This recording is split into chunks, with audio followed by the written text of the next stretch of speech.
Con Liz Valareso y Helen Quiñones.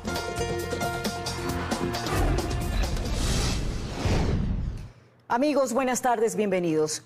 Con un cambio en el orden del día, la Asamblea espera convocar a la ministra de Ambiente para que dé explicaciones sobre los permisos ambientales otorgados a un proyecto inmobiliario en Olón, cuya empresa estaría relacionada con funcionarios del gobierno. Karen Aro está en el Pleno y a esta hora nos cuenta los detalles de esta información. Karen, buenas tardes. Se lo puede hacer. Desde el año 2000... Hola, ¿cómo estás, Helen? Amigos televidentes, buenas tardes. En efecto, hace minutos nada más el Pleno de la Asamblea Nacional aprobó ya con 101 votos a favor el cambio de este orden del día que fue solicitado por Construye. El argumento que ellos tienen es principalmente convocar a la ministra del Ambiente a este Pleno de la legislatura lo más pronto posible, han dicho, para que pueda darles explicaciones a los asambleístas sobre las razones y las condiciones en las que se otorgó los permisos ambientales para la construcción de justamente el proyecto inmobiliario que tú ya mencionabas, Helen. Han dicho también que lo cuestionable desde esta bancada es la supuesta participación de la empresa que sería responsable de este proyecto inmobiliario por parte de la primera dama y varios funcionarios de Estado. Escuchemos los argumentos del asambleísta Jorge Peñafiel de esa bancada. Tenemos una empresa cuya accionista mayoritaria es la esposa del presidente de la República, que utilizando su poder, su influencia, ha conseguido en tiempo récord licencias ambientales para talar manglares sin considerar los procedimientos administrativos lógicos que cualquier empresa o cualquier persona debería seguir. La empresa que otorga los permisos y la factibilidad para dar este proyecto es la empresa vinculada al superministro del Gobierno Nacional. La abogada de la empresa es la ministra de Gobierno. Quien le da los permisos y las licencias es la ministra del Ambiente. La situación es extremadamente grave. Al 100% del servicio de control operativo. El presidente de la Asamblea, Henry Kronfle, también se refirió a este tema. Dijo que en lo personal no es algo que le preocupe, pero si es que, como ya lo hizo el Pleno de la Asamblea, iniciar una fiscalización, pues habrá que hacerlo. Escuchemos. Yo conozco muy bien al presidente de la República, conozco a su familia y yo no tengo ninguna duda de que esto tenga ninguna cuestión cuestionable, por decirlo de alguna manera. No tengo ninguna duda de que aquí vaya a haber algo, digamos, al margen de la ley, por ningún motivo. Entonces, tranquilidad absoluta, pero sí hay que cumplir con un procedimiento de fiscalización si así lo pide una bancada y hay que respetarlo. Y bien, las primeras acciones que la bancada de gobierno ADN ha tomado en la Asamblea, según el asambleísta Adrián Castro, es solicitar información sobre las condiciones de estos permisos ambientales justamente al Ministerio de Ambiente. Ya lo tiene en sus manos, ha dicho, y lo expondrá en los próximos minutos aquí en el Pleno de la Asamblea Nacional. Y también solicitarán como bancada que la comparecencia de la ministra de Ambiente no sea en el Pleno, sino en la Comisión de Biodiversidad. Escuchemos. Cuando se pregunta sobre el Esterillo Oloncito si forma parte del Sistema Nacional de Áreas Protegidas, se nos certifica que no es área protegida y que el proyecto intersecta con el bosque y vegetación natural Esterillo Oloncito. Dentro de esta misma pregunta, de este mismo cuestionario de preguntas que yo envié al MATE el día de ayer, pregunto, ¿cuándo se inició el proceso dentro del MATE para este proyecto? Y la respuesta es que el proyecto o el ingreso y el trámite de este proyecto es el 26 de septiembre del año 2023. ¿Por qué consulté esto? Porque es muy importante conocer los tiempos, porque en este tiempo, al menos al 26 de septiembre de 2023, no se posesionaba todavía el gobierno. Y bien, este Pleno de la Asamblea Nacional, como ustedes observan a mi espalda, se ha instalado hace minutos nada más y este cambio del orden del día es el número 6, así que habrá que esperar todavía a ver la decisión que toma este Pleno de la Asamblea para conocer cuándo se podría convocar a la ministra del Ambiente para conocer estos detalles. Esa es la información hasta ahora. Continúas tú en Estudios Liz, que tengan una buena tarde. Gracias, Karen, una buena tarde también para ti. Y una sentencia de la Corte Constitucional del 2021 restringe las construcciones en zonas de manglar. El Esterillo Oloncito, donde se pretende levantar un proyecto inmobiliario de una empresa vinculada al presidente Noboa, fue declarado bosque protector por la presencia de este ecosistema. Mili Pico se trasladó al punto para contarnos cuál es el panorama a esta hora. Hola, Mili. Hola, ¿qué tal? Efectivamente, a esta hora de la tarde reportamos desde el Estero Oloncito, a 3 minutos aproximadamente del santuario de Olón, para que usted tenga una referencia. Aquí se vive una aparente normalidad. Los trabajos por parte del proyecto inmobiliario han comenzado. Como ustedes lo pueden observar, durante la mañana se ha rellenado y aplanado parte de este terreno frente al estero. Los comuneros se han mantenido en vigilia durante la noche y el transcurso de la mañana, custodiando el estero específicamente para evitar que no se tale un árbol más ni se afecte esta área protegida. Al contrario de la mañana y tarde de ayer, hoy ya no se observa presencia militar y policial en el lugar. Los uniformados han realizado rondas en la vía principal y operativos de control en zonas aledañas. Sentencia de la Corte Constitucional de 2021 restringe construcciones en zonas de manglar. El Esterillo Oloncito, donde se pretende levantar un proyecto inmobiliario, fue declarado bosque protector por la presencia de este ecosistema. Carlos Acoto nos ha preparado el siguiente reportaje. Veamos. ¿Qué se puede hacer y qué no en los manglares? Es una pregunta que desde la Corte Constitucional fue respondida en septiembre de 2021, cuando se puso sobre la mesa el Código del Ambiente, que entonces permitía la ejecución de otras actividades, como la construcción de infraestructura pública. Y ahí la Corte Constitucional puso un punto de orden, especificando que estas obras se pueden ejecutar siempre y cuando no exista la posibilidad de construirlas en otro espacio donde no exista manglar, y siempre considerando efectuar el menor impacto posible. Ramiro Ávila fue el juez ponente en este caso. Y a propósito del cuestionado proyecto inmobiliario que se pretende levantar en el Esterillo Oloncito, cree necesario hacer precisiones, pues lo dispuesto por la Corte Constitucional no solo se circunscribe a construcciones públicas, sino a todas. Cuando es bosque protector significa que hay que pensar varias veces antes de hacer un proyecto del tipo inmobiliario. Y pensar varias veces no solamente significa que hay que cuidar lo que hay ahí, sino que tiene que haber un estudio de impacto ambiental que tiene que determinar las especies que hay en la zona y también el daño que se produciría si es que la actividad humana interviene en un ecosistema frágil como es el manglar. Hace casi 23 años, en noviembre de 2001, este sector fue declarado área de bosque y vegetación protectores por acuerdo ministerial, considerando que existe manglar silvestre de pequeños tamaños y otras especies vegetales propias de la zona que se han reproducido de forma natural y que se encuentran en peligro de extinción. Para entonces el manglar era la especie dominante del área y cubría un 30%. La Fundación Oloncito, desde donde se ha denunciado el caso ante la Fiscalía para que se investigue un presunto delito contra la flora y fauna, levantó este informe en enero pasado, evidenciando con coordenadas que el proyecto inmobiliario ECO se asienta en casi el 70% del BVPEO, Bosque y Vegetación Protectora Esterillo Oloncito, que es el área señalada de color naranja. El proyecto ocuparía lo que está delimitado en rojo y en azul, la etapa que está hoy en desarrollo. Estoy convencido que la forma como se ha hecho, con poca transparencia, sin consultar a las personas y además sorprendiendo no solamente a las comunidades, sino a la opinión pública ecuatoriana, me parece que atrás hay violaciones a la ley ambiental, hay violaciones a los precedentes de la Corte Constitucional y también hay violaciones a la Constitución. De plano, un tema polémico que sigue desencadenando reacciones, pues la primera dama es la principal accionista de la empresa que recibió la autorización de parte del Ministerio del Ambiente cuando Daniel Noboa empezaba su gobierno.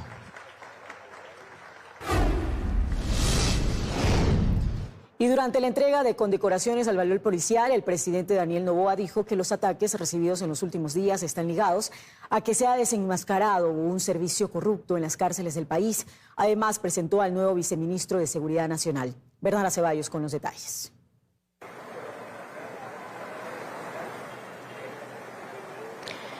Compañeros, ¿qué tal? Muy buenas tardes. Y sí, hace pocos minutos, aquí en el cuartel Modelo, en la ciudad de Guayaquil, culminó la condecoración al valor a 15 servidores policiales que participaron en la incursión en TC Televisión y demás funcionarios que a diario luchan por la seguridad ciudadana. Durante su intervención, el presidente de la República, Daniel Noboa, habló sobre los ataques recibidos en los últimos días por desenmascarar a un sistema corrupto en las cárceles del país. Atribuyó que esto ocurre cuando la pre-campaña para el próximo 6 de febrero ha iniciado. El jefe de Estado nuevamente se refirió a lo ocurrido en la Embajada de México en Quito y aseguró que el gobierno no iba a permitir que a un prófugo de la justicia se lo lleven de Ecuador. Escuchemos a continuación las declaraciones del jefe de Estado. Que la campaña ha empezado para el 6 de febrero. ¿Por qué? Porque todos los que fracasaron en el pasado y quieren en un futuro estar en el lugar donde estamos nosotros, ya empezaron a atacar. El pueblo también nos respaldó a través de la consulta popular y gracias a ello hoy tenemos más herramientas para combatir a los narcoterroristas y para devolverle la paz y la seguridad a nuestro país. Mientras tanto, la ministra del Interior, Mónica Palencia, presentó al nuevo viceministro de Seguridad Nacional y también se refirió a los servidores policiales que han perdido su vida durante el cumplimiento de su labor. De su parte, el comandante general de la Policía Nacional, César Zapata, hizo referencia a la reducción de muertes violentas en el país y también destacó los resultados de los más de 250.000 operativos realizados a escala nacional desde el inicio del conflicto armado interno. De esta declaratoria ya mencionaba. Escuchemos a continuación a las autoridades. Me siento muy honrada de la presencia del señor viceministro de Seguridad Nacional, general Fausto Patricio Íñiguez, y agradezco públicamente que haya aceptado el desafío de acompañarnos en el Ministerio del Interior en calidad de viceministro de Seguridad Nacional. Se ha incautado, señor presidente, 6.299 explosivos y 123.000 municiones. Muy bien, y esa es la información que nosotros les tenemos hasta este momento de la tarde. Ustedes continúan con más datos desde estudio. Muy buenas tardes. Buenas tardes también para ti, Bernarda. Muchísimas gracias. Las Fuerzas Armadas suspenden de manera momentánea las operaciones de 4 helicópteros para su revisión técnica. Esto luego del último accidente aéreo que dejó 2 oficiales muertos. La mañana de hoy, en medio de familiares y amigos, se dio el sepelio de las víctimas.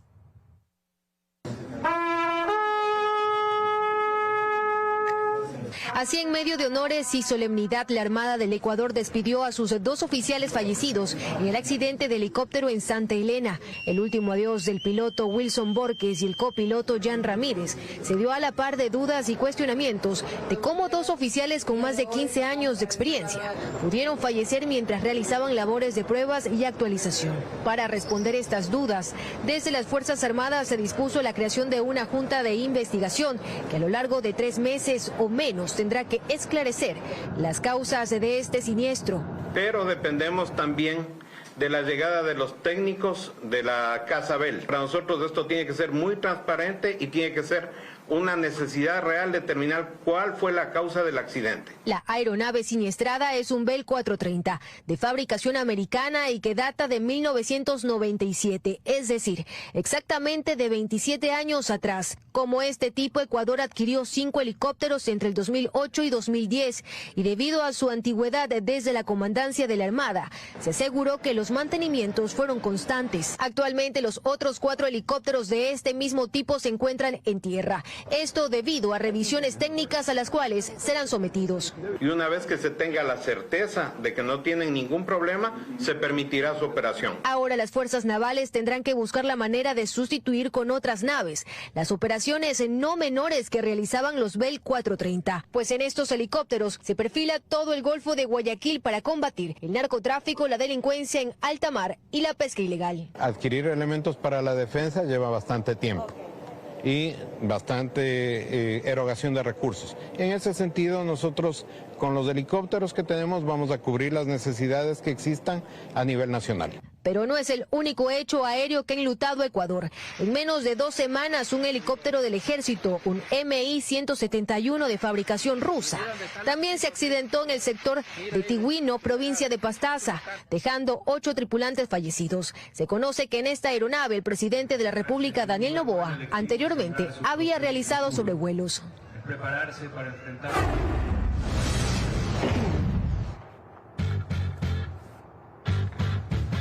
Vamos a hablar de deportes. Barcelona y Liga de Quito juegan hoy por la Copa Libertadores. Además, Real Madrid y Bayern Múnich disputan la semifinal de la Champions. Hugo Quintana ya está con nosotros. Hugo, ¿qué tal? ¿Cómo estás? ¿Cuál llega como favorito a esta semifinal? Liz, amigos, ¿qué tal? Buenas tardes. La verdad es que en este tipo de partidos no hay favoritos, pero...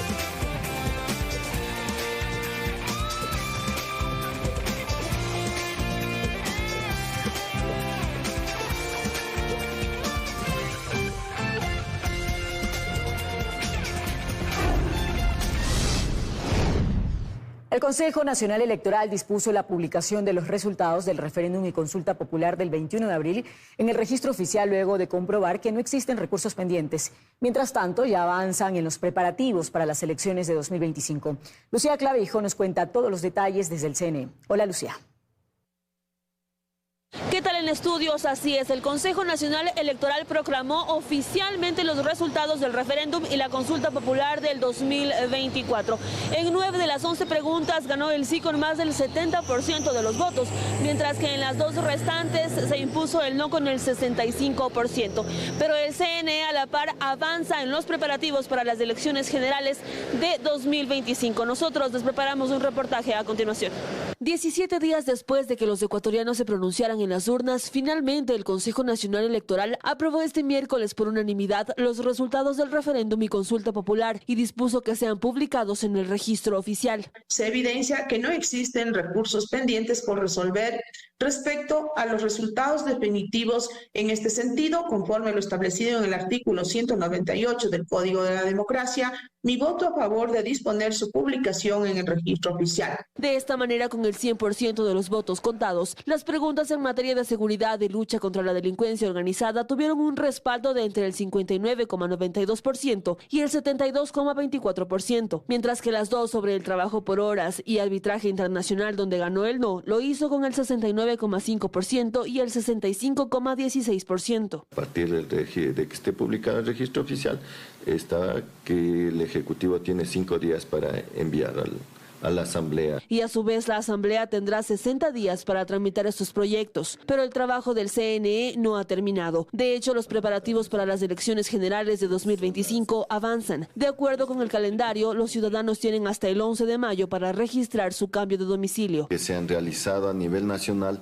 95.803 cambios de domicilio. En el exterior tenemos un total de 12.475. Posteriormente, el 12 de septiembre se convocará oficialmente a las elecciones generales y el 13 empezará la inscripción de candidaturas, para lo cual las organizaciones políticas ya deberán realizar sus procesos de democracia interna. Campaña electoral desde el domingo 5 de enero del 2025 hasta el jueves 6 de febrero del 2025.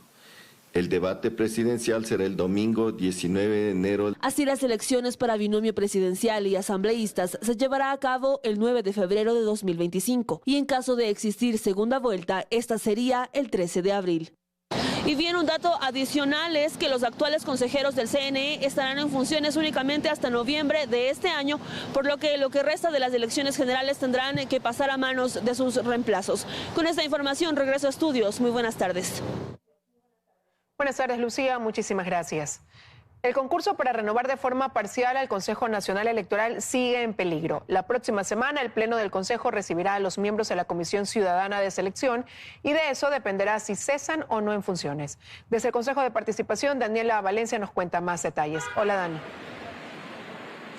¿Qué tal, compañeras? Así es. Hace unos minutos el Pleno del Consejo de Participación Ciudadana y Control Social aprobó una moción para recibir a los miembros de la Comisión Ciudadana de Selección del Consejo Nacional Electoral ante el Pleno. Pues recordemos que días atrás el Pleno conoció un informe de asesoría jurídica que recomienda cesar en funciones a todos los miembros de la Comisión Ciudadana de Selección respecto a supuestas irregularidades que tendrían que ver con la etapa de recalificación.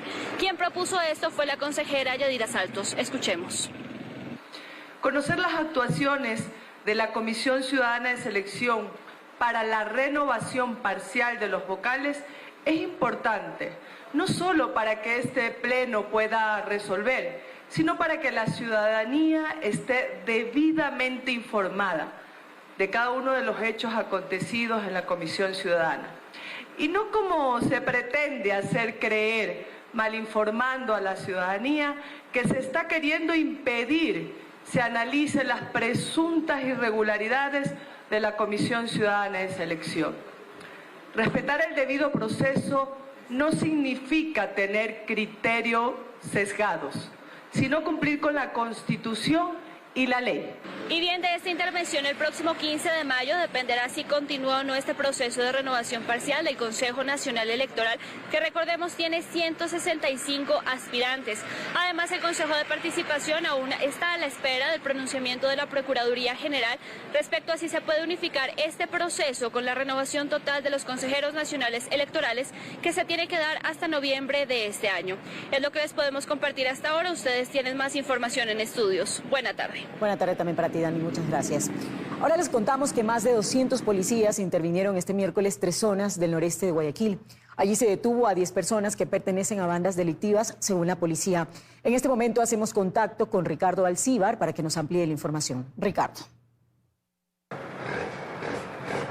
¿Qué tal? Así es, muy buenas tardes. Estamos en los exteriores de la Unidad de Vigilancia Comunitaria del Distrito Florida, donde también funciona la Policía del Distrito Nueva Prosperina, punto hasta donde fueron trasladados los 10 detenidos por estar habitando las viviendas que tenían denuncias por parte de sus propietarios originales, pero además de esto alquilándoselas a otras familias para poder obtener recursos económicos. Ante lo que fue este operativo Resurgir número 19, les hemos preparado un reportaje. Veamos.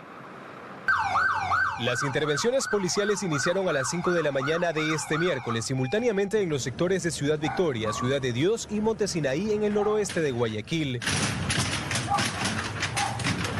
donde los agentes del Distrito Nueva Prosperina tenían la denuncia de decenas de familias a las cuales años atrás criminales desalojaron de sus casas y ahora están siendo habitadas por miembros de bandas o nuevas familias que alquilan los inmuebles. En una de estas viviendas, una persona de la tercera edad se negó a pagar la vacuna y fue asesinada dentro de su domicilio. Y tras una investigación de casi 2 meses, el día de hoy, con 200 policías en varios sectores, comenzamos a intervenir. Más de 40 casas fueron allanadas. En una de estas se encontró a este sujeto, quien aseguraba ser menor de edad, pero en realidad, según la policía, tiene 21 años y en noviembre del 2022 se fugó del pabellón 3 de la penitenciaría del Litoral. A él se le decomisó droga y un cuaderno donde lleva el registro de casas extorsionadas. Encargado de llevar la economía criminal de todo un barrio. Durante el operativo, que duró cerca de 4 horas, se logró detener a 10 personas. A ellas se les encontró incluso camisetas con los logos de la banda delictiva Los Fatales, una de ellas elaborada con manchas rojas, haciendo referencia a manchas de sangre. Toda esa narcocultura que lo que hacía es hacer de que los menores sean parte de las estructuras delictivas. La policía del Distrito Nueva Prosperina está tras la búsqueda de 5 criminales identificados como los más buscados de esta jurisdicción. Según las investigaciones, ellos se apoderan de casas. Joel Zambrano, alias Chino, Fabián Sanizaca, alias Peso Pluma, Alan Sacón, alias Bemba, Nixon Bedoya, alias Gorra, y alias Comandante J de los Choneros. De él, la Policía Nacional aún no conoce el nombre. A la ciudadanía que si en algún momento han sido víctimas de esta modalidad delictiva de extorsión, por favor, acuda al Distrito Nueva Prosperina, llame al 911. Las detenciones y recuperación de casas se dieron en medio del operativo Resurgir número 19, que forma parte del programa de la Policía Nacional para erradicar a los grupos de delincuencia organizada en el noroeste de Guayaquil. Como lo veíamos en el reportaje, este equipo periodístico acompañó a la Policía Nacional en torno a este operativo que se desplegó en los sectores más conflictivos del noroeste de la ciudad de Guayaquil. La Policía Nacional hace un llamado a la ciudadanía para denunciar todo tipo de delitos y que así la fuerza del orden aproveche el estado de excepción y conflicto armado interno para poder realizar todas las labores de allanamiento y poder darle captura a estos criminales. Hasta acá la información desde la Unidad de Vigilancia Comunitaria perteneciente al Distrito Nueva Prosperina, pero también al Distrito Florida. Regresamos a estudio con más. Muy buenas tardes. Buenas tardes también para ti, Ricardo. Muchísimas gracias por ese reporte. Momento de ir a una pausa, amigos, y enseguida regresamos con más.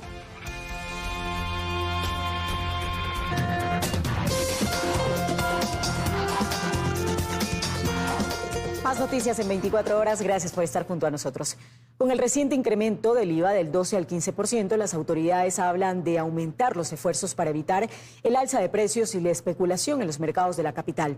Además, recuerdan a la ciudadanía que el aumento de precios sin autorización será sancionado con pena privativa de libertad de 15 a 30 días.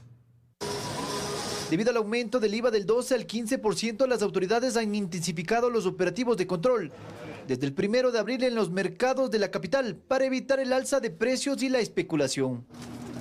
Junto con las autoridades pertinentes, en este caso la Comisaría Nacional, para verificar los precios, realizar un control de todos estos locales, donde se expendan los productos, primero que no estén caducados y luego que no tengan sobreprecios. Nosotros siempre estamos peleando para que los precios se mantengan bajos. En realidad, los incrementos que se han realizado es por el tema del IVA en ciertos productos, en lo que es granos, en lo que es productos de harinas, atunes, no ha habido esa variación, se ha mantenido.